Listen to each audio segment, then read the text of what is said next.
Does Newfoundland and Labrador have the RCMP? Well, the answer is yes, but policing out there works a whole lot differently than you might expect. Welcome to The Explainer. Today, we're unpacking the totally unique dual policing landscape of Canada's easternmost province. Getting right to that main question. Yes, the Mounties are absolutely on the ground. They're as B Division. But it's kind of a yes-but situation. The province actually runs a totally customized dual policing system to handle some wild regional differences. Here is how this split works. You've got the RCMP handling federal and rural policing across massive stretches of the province.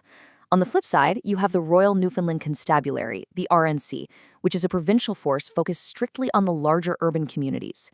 It's a very clear geographic divide. Here's what we're looking at today. 1. Historical context. 2. The RCMP's rural mission. 3. The RNC's urban focus. 4. Unique challenges. 5. Joint operations and modernization. And finally, 6. Choosing your career path. Let's jump in. Section 1. Historical context, a tale of two forces. Get this, the RNC dates all the way back to 1729. That makes it one of the oldest police agencies in North America. For the rural spots, a ranger force popped up in 1935. But when Newfoundland joined Canada in 1949, those rangers actually merged with the arriving RCMP, while the RNC kept its urban roots. Section 2. The RCMP's rural mission. B Division's vast footprint. 42. That is the massive number of standalone RCMP detachments scattered throughout Newfoundland and Labrador. They cover an enormous, rugged, and seriously remote geographic area. And they are busy. We're talking 911 calls and highway traffic, plus massive federal mandates like border and national security. They even run specialized marine enforcement on a vessel called the Simmons and provide dedicated services directly to local Indigenous communities. Section 3. The RNC's urban focus. Newfoundland's provincial police. The RNC is actually one of only 3 provincial police forces in all of Canada.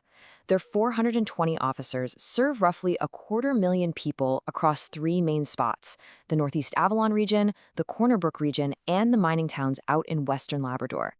And they're growing.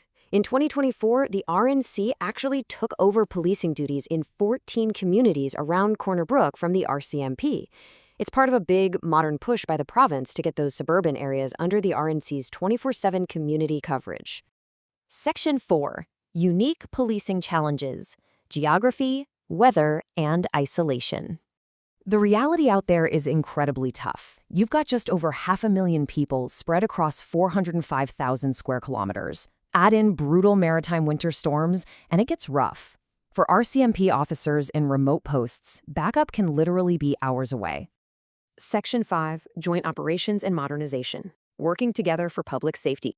Criminals and snowstorms don't care about borders, right? So these two agencies collaborate intensely. They completely pool their resources for organized crime investigations, severe weather evacuations, and running the coordinated Amber Alert system. They're also upgrading fast. The RCMP is rolling out body-worn cameras to enhance transparency, and both forces are bringing in advanced cybercrime tech.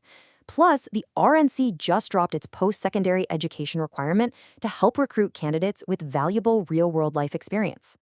Section 6. Choosing your career path. RCMP versus RNC. If you're looking to join up, the tracks are pretty different.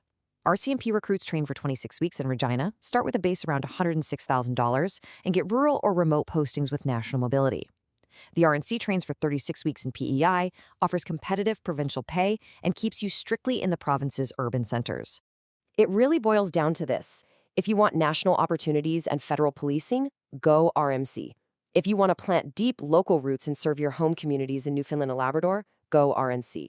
For a full breakdown of both paths, visit joinrcmp.ca. It's a fantastic independent resource for future Mounties.